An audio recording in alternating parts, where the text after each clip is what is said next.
Natawag ninyo ako dito.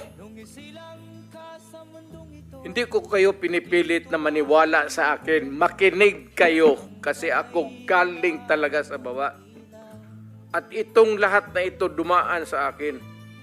Koy, lahat dyan. Gamboa. Bato.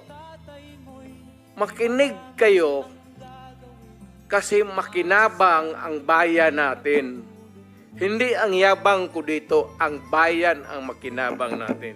Hindi ako nagyayabang, galit talaga ako sa droga. Kasi sinisira nila ang bayan ko.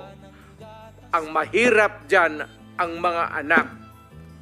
Yun ang sinasabi ko, lalo na yung mga nanay na nagtrabaho doon sa Middle East, na ni-rape, inaabuso ng putang ina nila. Tapos magpadala ng pera dito para sa pag-aral ng mga bata.